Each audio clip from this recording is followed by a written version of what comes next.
ยมันล่มเสียหายหมดตายมันหักคือสิแม่นตอนฝนล่มแห้งๆมาจากเด้เนาะโอ้มันหมดเลยแบบนี้ผูกโอ้ก็เป็นแนวนี้ในชุดนี้มากค่ะมาซนต้องได้เสียต้องได้ลูกเพราะเห็นหญ้าหกบ่ได้เรื่อยแล้วคันใหม่คันนี้เลย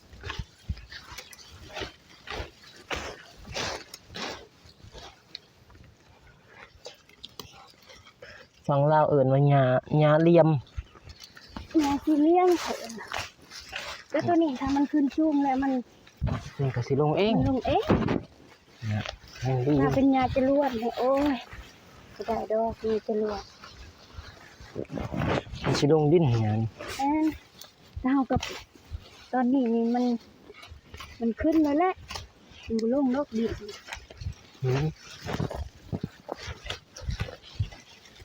ตอนนี้กำลังมันต้องได้ขึ้นฮอดเพลงแอร์ฝุ่นมันจังลงดินกำลังเริ่มงามกันตัวพ่นมันก็ลิ้นโคเลยมันก็ลิ้นเลยอยู่ขนาด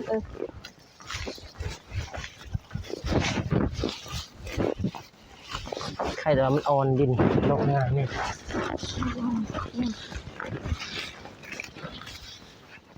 ดินแข็งนี่แล้วลอยเลย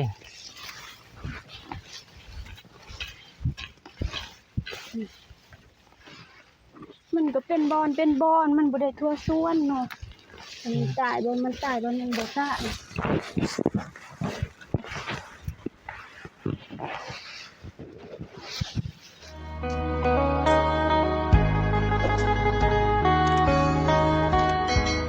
เปิดภาพมามื้อนี้ก็อยู่ที่สวนมันต้นพี่น้องเอ้ยที่แรกว่าสิเข้าไปถ่ายคลิปอยู่กันดอนแต่ว่ามีคนตายคนเสียอยู่ที่บ้านว่าสิเข้าไปอัปเดตสร้างแดงเพิ่นเฮ็ดเฮือนครัวน้องจันทนาแต่ว่าแม่น้องจันทนาว่าเข้าไปบ่ได้มื้อนี้มีคนเสียเขาพังคนพี่น้องเอ้ยก็เลยว่ามาเบิ่งสวนเลยเทินว่าลงมาแต่บ้านก็มาเบิ่งสวนพี่น้องเอ้ยหลังจากที่ถ่ายให้เบิ่งมื้อนั้นแล้วก็มาเบิ่งอีกมื้อนี้ก็อยากต่างๆกันอยู่พี่น้องเอ้ยเบิ่งอยากออกสีเขียวๆอยู่น้อยนึงพี่น้องเอ้ยหันตามมาทางนี้ก่อนเด้อ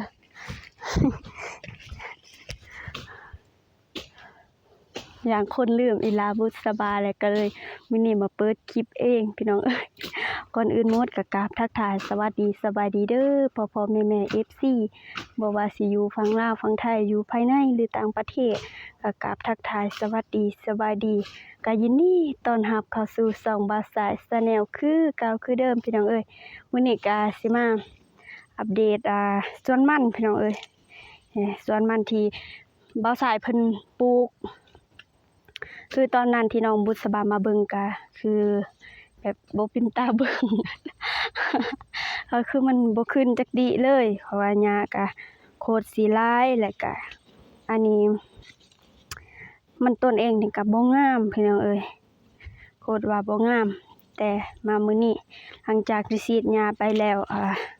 2 ทิศสิเข้า3 ทิศแล้วก็ได้มาเบิ่งอีกเทื่อนึงแต่ฉีดหญ้ามากำลังมาเบิ่งหญ้าก็มีโตตายโตบ่ตายพี่น้องก็มีแต่สีเขามาฉีดตื้มอีกฉีดใหม่นี่เด้ใส่สูตรแบบนี้พี่น้องเอ้ยที่แรกสิเข้าไปถ่ายคลิปอยู่บ้านกันดอนคิดว่าสิบ่ได้มาพี่แต่พอได้โทรหาทางเอื้อยทองมีแล้วก็แล้วว่าเข้ามาบ่ได้แล้วว่ามีคนเสียอยู่ในบ้านน้องบุษบาก็เลยว่าไปเบิ่งสวนมันบ่ได้ไปเบิ่งแต่ฉีดหญ้าว่าซั่นก็เลยว่าไปก็ไปมาเบิ่งสวนมันพี่น้องเอ้ยก็เลยว่าได้ใส่ชุดเอาไปถ่ายคลิปปกตินี่ล่ะพี่น้องเอ้ยเบิ่งสิให้เบิ่ง เกือบน้องก็ขาดพี่น้องเอ้ยขอโทษขออภัยเด้อที่ถ่ายเบิ่งขาดนี่ก็ว่าใส่เกือบแบบนี้มาสวนเบิ่งอุปสรรคมากมายเบิ่งเงินสิซื้อเกือบนี่ก็บ่มีแล้วแฮงผัดว่ามาขาดอีกพี่น้องทางสวนทำบ่าวสายเพิ่นเสียอยู่ทางพูนเวลาบุษบาก็เลยว่าได้มาเปิดคลิปพี่น้องเอ้ยนี่ย่านพ่อๆแม่ๆ FC สิลืมน้องบุษบา มาเบิ่งสวนพี่น้องเอ้ยเบิ่งหญ้าตัวที่ว่าสีดมันบ่ตาย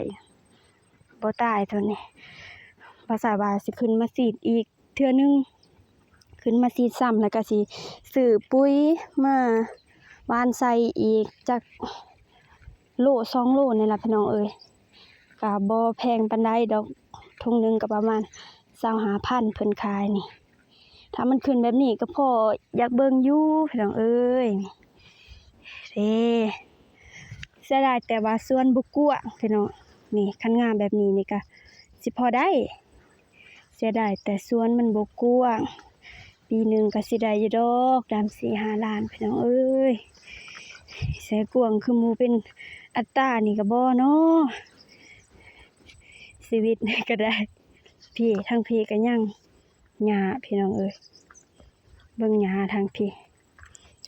มันบ่ตายสีดตัวนี้ว่าสีดมันไวโพดบ่สีดหญ้าก็บ่ตายแต่สิขึ้นมาสีดอีกหอบใหม่ซื้อปุ๋ยมาหว่านใส่อีก2โลพอให้มันเป็นสีสันเพราะว่าตอนมาสีดน้องได้เอาปุ๋ยหั่นโลนึงเอามาสีดใส่บ่แม่นมาสีดเอามาหว่านใส่บ่ทั่วฮอดแต่เพียงนี้หว่านใส่เข้ามาเฮานี้ไปพูนบ่ฮอดพูนฮอดแต่เพียงนี้พี่น้องเอ้ยนี่ทางนี้ก็นี่เด้ทางนี้ก็ส่วนมันน้อยๆเดียวให้มาเบิ่งหลักแดนพี่น้องเอ้ยนี่เด้อพี่น้องหลักแดนกับบอนนี่บอนกกกระเพนี่กกกระเพตัวนี้แดนไปหันเดฮอดกกไม้ตายวันนี้กกไม้ตายตัวนี้แดนอยู่หันและเบื้องนั่นก็บอนกกไม้ตอนเสร็จแล้วนี่กกไม้ตัวนี้และเบื้องหันอีกก็วิดกกไม้ใหญ่ตัวนี้ไปน้อยนึงก็แม่นแดนแหละพี่น้องเอ้ยคือแบบฮ้อนๆตอนนี้ประมาณอยู่4 โมงนี่พามาเบิ่งพี่น้องเอ้ยแต่ว่าหญ้านี่บ่ตายหญ้าลายอีหลีบ่ตายใช่ไหมสีดไวโพดสีดไวโพดมันก็เลยบ่ตายเบิ่งหญ้าใหญ่แห่งสูงแห่งมันก็ตัวนี้จนบ่ขึ้นตัวนี้นี่เบิ่งคันตัวนี้โอ้ยเครือนี้ขึ้นตัวนี้ขึ้นจับเฮ้ยคำบ่ตัดอยู่บนกกบนลุ่มนี่ก็แม่นหักเบิดเลยนี่อีแมงบ่งนี่พี่น้องเอ้ยสวนมันตัวนี้ก็มาซ้ำได้ตัวนี้มันตายก็เอามาซ้ำนี่ซ้ำกับบ่ขึ้นตัวนี้ตายบ่ขึ้นจน2กุกก็บ่ขึ้นซ้ำก็หลายแล้วซ้ำต้นว่า4 ศอกพุ่นได้ซ้ำนี่ก็แต่ก็ยังบ่ขึ้นพี่น้องเอ้ยตัวนี้เขาจะเอิ้นว่าหญ้าจรวดหญ้าให้หมูอีหยังนี่แหละตัวนี้นี่คันได้ขึ้นแล้วโอ้ยคันตัวนี้นี่ขึ้นแล้วมันสูงแล้วพอปานนั้นนี่มันสิเท้าลงตัวนี้เป็นหญ้าสี่เหลี่ยมมื้อนี้บรรยากาศอยู่สวนมันเล็กๆสวนมันความว่าน้อยเดียว สีดยาทุ่งหนึงนี่ก็บ่หมดนี่ทุ่งเดียวแต่ก็บ่หมดพี่น้องเอ้ยเพราะว่าสวนมันน้อยเดียวนี่อืมคลิปนี้ก็อาจสิไร้สาระหน่อยหนึงเด้อพี่น้องเด้อเฮ้ยให้เบิ่งบรรยากาศเย็นๆอยู่สวนแต่ก็ยังมีแดดส่องอยู่แจ้งไว้แต่ยามค่ำแบบนั้นบ่บุษบาก็บ่จื้อ ได้ยินแต่เพิ่นเว้าหั้นนะนี่เบิ่งพามาเบิ่งอยู่บ่นี้นี่ก็บ่เป็นซ้ำจนเท่าใดนี่อยู่นี่จนห่างบ่เป็นมันบ่ขึ้นจักดิเบิ่งให้เบิ่งพุนะมันบ่ขึ้นถ้าแถวนั้นมันก็ยังขึ้นอยู่กูแถวนี้บ่ขึ้นพี่น้องเอ้ยโอ้ยสิได้จักล้านเด้ปีนี้นี่เนาะได้อยู่บ่2 ล้านปกติออกภาษาเฮ็ดก็ได้อยู่ประมาณ 3-4 ล้านแต่นี่แฮงบ่เป็นขนาดว่าเป็นได้ยังได้ 3-4 ล้านนี่แฮงบ่เป็นเบิ่งตายเป็นบางอยู่จักสิได้เท่าใดแลยันบ่จุบกับค่าน้ำมูกน้ำมันค่าจ้างเพิ่นไทยจักนี่ทุกพี่น้องเอ้ยบรรยากาศนี่ก็ดีได้อยู่สวนนี่มาเบิ่งเอาไว้พี่น้องบางทีได้มาเบิ่งเท่านี้ก็สิเป็นเทื่อสุดท้ายหรือว่ายังสิได้มาอีกก็ยังบ่ฮู้พี่น้องเอ้ยเพราะว่าบางทีได้ขึ้นเมื่อท้ายก็สิแม่นสิ้นเดือนนี้ที่แรกหันว่าสิขึ้น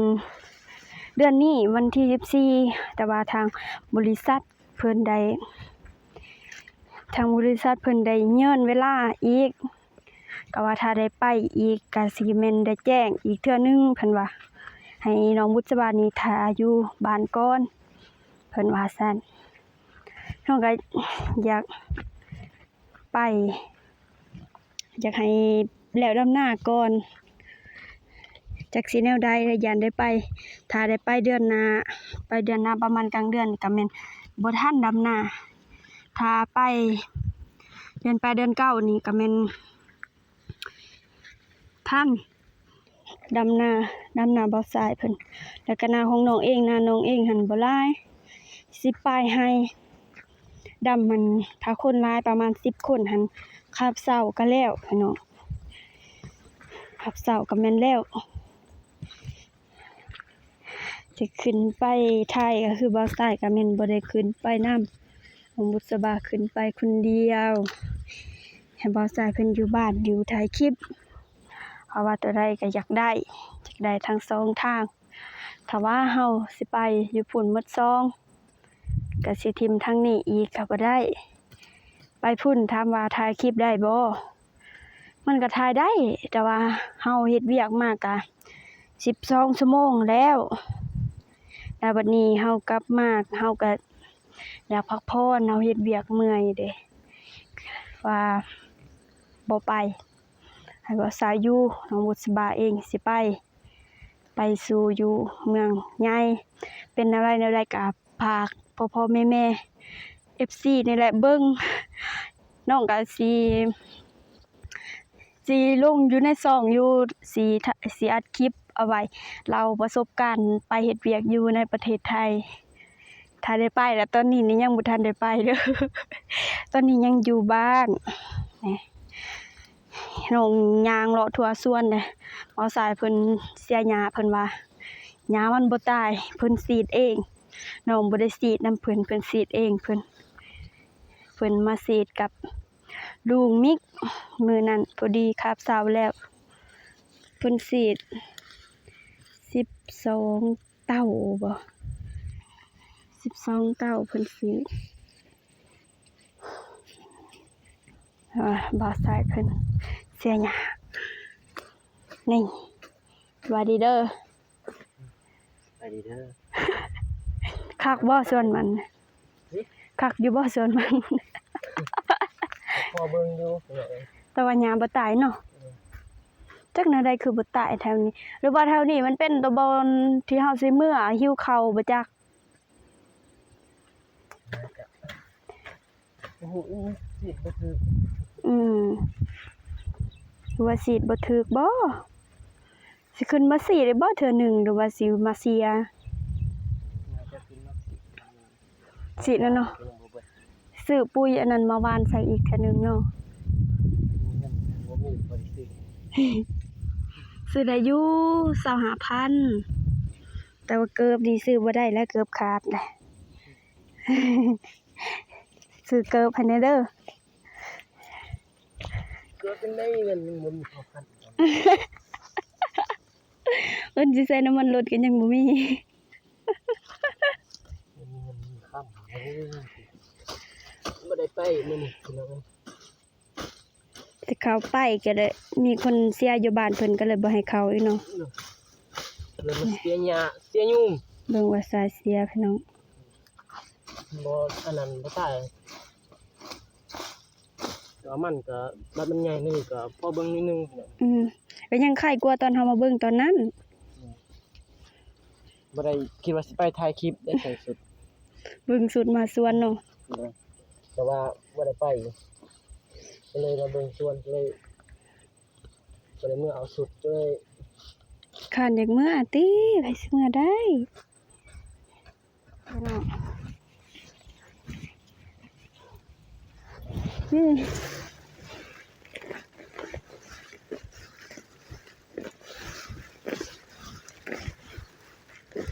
ลูกพี่น้องสุดไปไทยคลิปก็ได้มาลูกเนี้ยมาลูกเนี้ยสวนมัน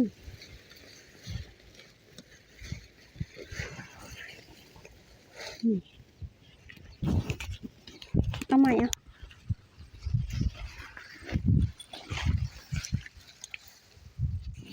ซื้อน้องกันเลยผ่านกระทือมาดำเดียว เพราะว่า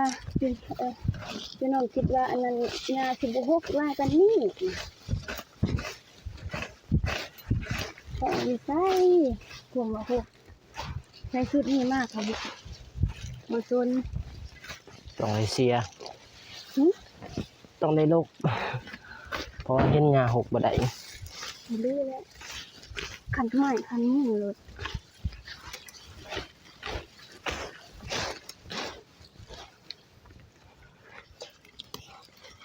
ฟังลาวเอิ้นว่าหญ้าเหลี่ยม งาซีเลี้ยงเถอะแล้วตัวนี้ถ้ามันขึ้นชุ่มแล้วมัน นี่ก็สิลงเอง ลงเอ๊ะ เนี่ยยังดี ถ้าเป็นยาจะรวดเนี่ยโอ้ยจะได้ดอกมีจะรวด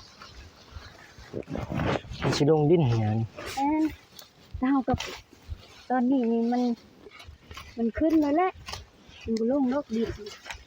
หือ ตอนนี้กำลังมันอันนั้นมันต้องได้ขึ้นฮอดเพลงแอร์คุณมันจังลงดิน กำลังเริ่มงามตอนนี้ตัวพ่นมันก็ลิ้นโค้งเลย คนกระลิ่นเลยอยู่พี่น้อง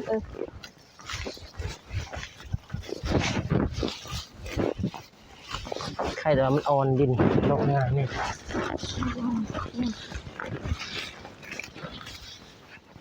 ดินแข็งนี่แล้วเรียบร้อยเลย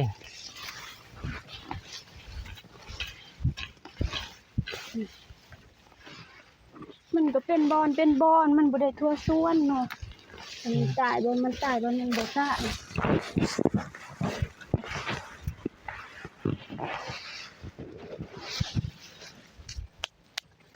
ก็ว่าลายก็สิว่าลายก็บ่ลายกันได้ แม่น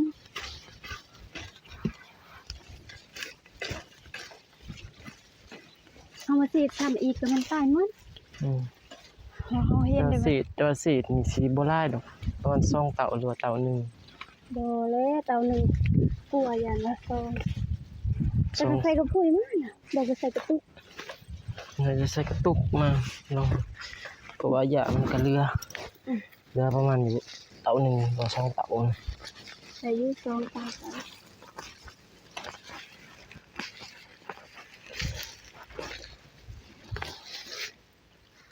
ส่วนมันก็มีแต่ซ้ำนี่แหละพี่น้องนี่ มันสิได้เท่าใด แบบมีส่วนกาแฟแบบหลายๆเขามีส่วนกาแฟนี่โอ้เขาได้เขาได้รู้ว่าส่วนมันเป็นอัตราค่ะอาชีพไทยแต่นี่กินโดนต้นยาบ่มีเบาใส่ก็บ่มีทางหนองนี่บ่มีทางหนองมีแต่ดินหน้า13 ให้ขนาดเนื้อนั่นก็แม่นบ่มีอีหยังเลยมีแต่ตัว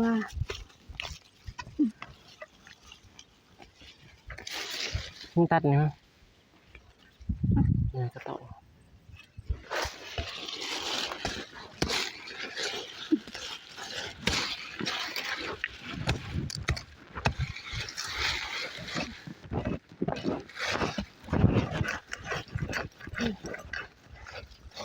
เป็นน้ำเสีย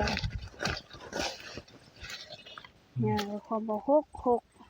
เราต้องลงยามทางพึ่ง ฮะ ยามไปทำลุงกุ๊กใหม่ ยังไล่อยู่เนี่ย ยังอยู่ เกือบนี่ก็ใส่บ่ได้เลยขาดทิมนี้เลย หึ ใส่บ่ได้แล้วเกือบขาดหมดเลยขาดบ่ซอเฮ้ยเอาลูกที่หยาดกิลวด หึ มันหยาดกิลวด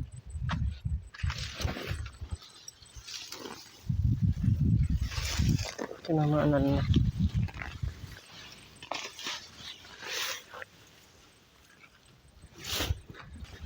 โอเค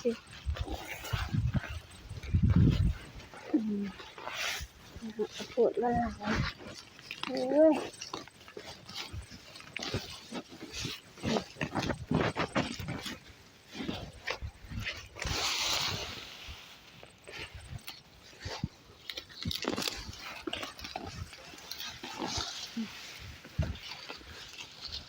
นี่ให้เป็นบอลเป็นบอล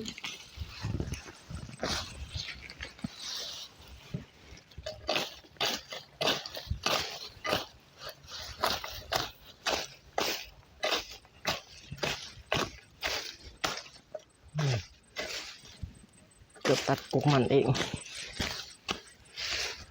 เกิดเนาะใครจะขาดเรือคนบอกว่ามันตัดแล้วเนาะ นี่นะ นี่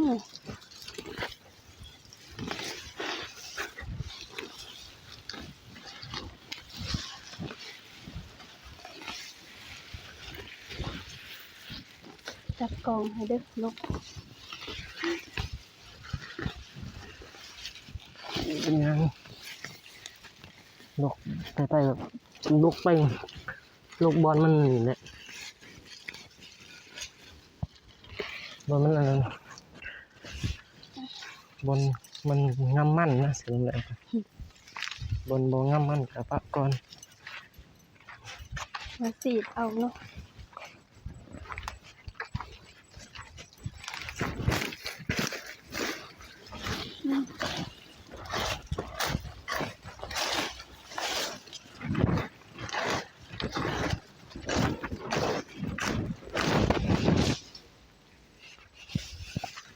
เจอนี่อยากห่างอยู่กลางมันนี่ห่าง อยู่กลางห้ามเพราะมันมีตายหลายล่าอีลิมตายอยู่กลาง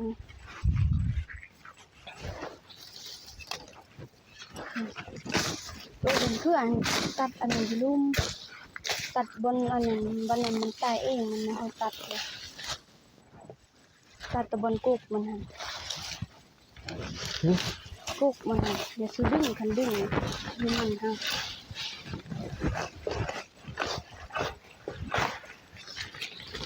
จะดึงฮะไว้นะ ตัดอีกแล้ววะ อันนี้ที่กุกมันไป นี่ที่ผูก ขาดแล้ว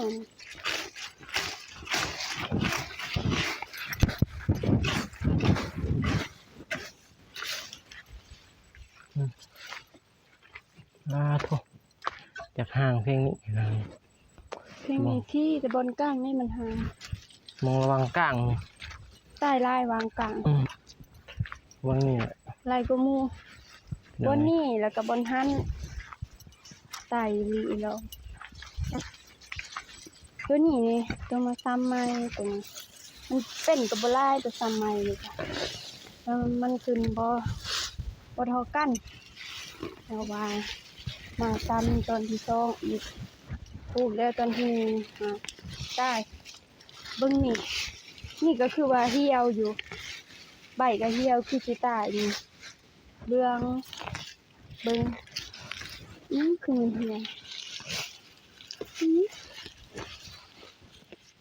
ใบคือเหี่ยว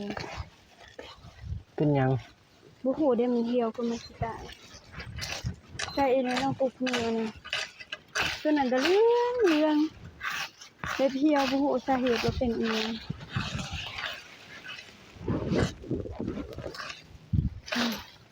นี่อันนี้เรื่องนี่เนี่ยแล้วมันจะดูไปเบิ่งหมักนะตัวนี้คืองามกว่าหมู่แท้ตัวนี้เป็นพุ่มอยู่ แม่นบ่กบปู เห็นบ่ บ่แม่น ตัดออกตัวน้อย บ่แม่นตัวปูคือ ๆตัดออกตัวน้อยตัดตัวนึง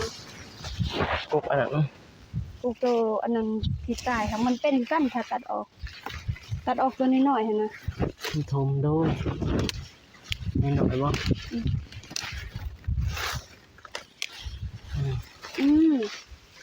เอาตัวใหญ่ๆเลยถ้าเป็นโตมันอันนั้นมันไทยนี่เขาสิถ้ามันเป็นพันธุ์ถ้ามันเป็นพันธุ์ซองงาถ้ามันมี3ปีมันเป็นลิออกคันบ่มันบ่งาม สิบาใช่ไหม บ่มันบ่แม่นพันธุ์ซองงาเด้ ตัวนี้มันพันธุ์เวียว้าพี่น้องเอ้ยน้องมาแล้วบางยาแต่ว่ายังบ่เห็นกำลังว่ามาสังเกตเบิ่งกุ้งใหม่นี่มันล้มมาทับตัวบนอันนั้นทับตัวกุ้งมันเบิ่งที่แรกคิดว่าตัวเก่าๆตัวนั้นเลยคิดว่าตัวที่น้องตัดแล้วตัวมารุ่นก่อนน้องตัดทิ่มแล้วแต่ว่าบ่แม่นนี่พี่โอ้ยมันล้มเสียหายหมดตายมันหักคือสิแม่นต้น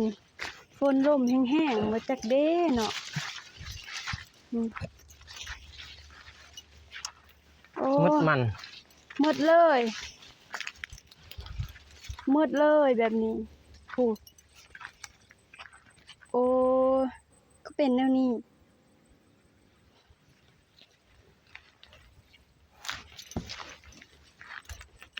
ให้มันตายแล้วให้ตัดหญ้ากันดีเลย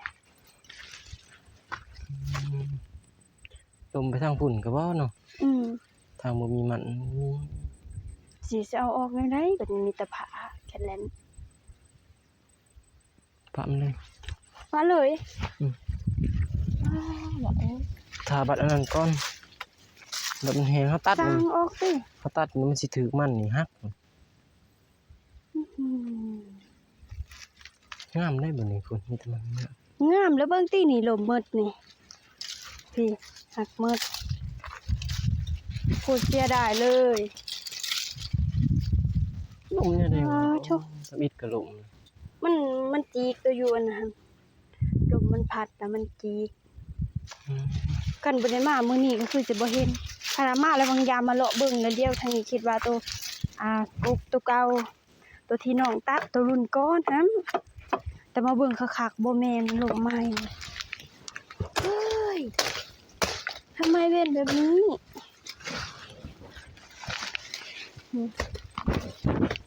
ดินนี่เพิ่นว่างามไม่ได้มากกนี่มาลมทับอีก มันบ่มีงายึดนะมันบ่มีงายึดนะ ก็ว่าแล้วลมพัดมักปิ้วเลยมันมีแต่ปลอกมันกินเบิดจะประมาณนี้พี่น้องเอ้ย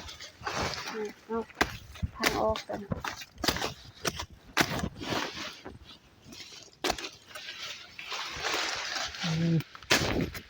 ที่ลมไปทางพุ่นกระบอกทางป่าเนาะ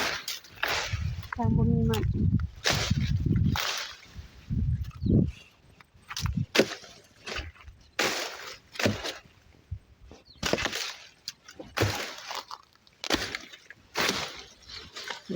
ลมทางนี้มันจบแล้ว จบเลย มันก็บ่งามมันก็งาม อยู่นี่ ห บั ลา ด ย คืออยู่บนโฮมตัวนี้คือบ่งาม หึ แต่เอาพุ้ยนำมาใส่อื่นเฮามาแต่กันดอนบ่คามาขึ้นมาวานพุ้ยแล้วก็บัดนั้นก็มาสีดหญ้ามาสีดตื้มให้มันตายหมดอืมโอเคพี่น้องเอ้ยคลิปนี้ก็สิบ่มีหยังมากมายหลวงหลายอีหยังพี่น้องเอ้ยอาจสิเบิ่งเป็น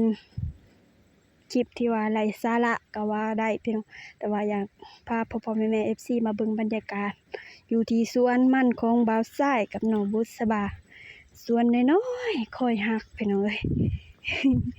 คลิปนี้ก็สิได้จบลงเพียงเท่านี้เด้อพี่น้องเด้อก่อนอื่นหมดก็ขอขอบอกขอบใจทางพ่อๆแม่ๆ FC ที่ติดตามเบิ่งและรับชมคลิปนี้ตั้งแต่ต้นจนจบก็ขออวยพรให้พ่อๆแม่ๆ FC จงมีสุขภาพร่างกายแข็งแรงปรารถนาสิ่งใดก็ขอให้ได้สิ่งนั้นเด้อพ่อๆแม่ๆ FC เด้อคลิปนี้น้องบุษบาก็สิขอตัวลาไปก่อนแล้วก็สิขอกล่าวคำว่าสวัสดีเด้อพ่อๆแม่ๆบ๊ายบายเอาไว้พอกันใหม่คลิปหน้าเด้อ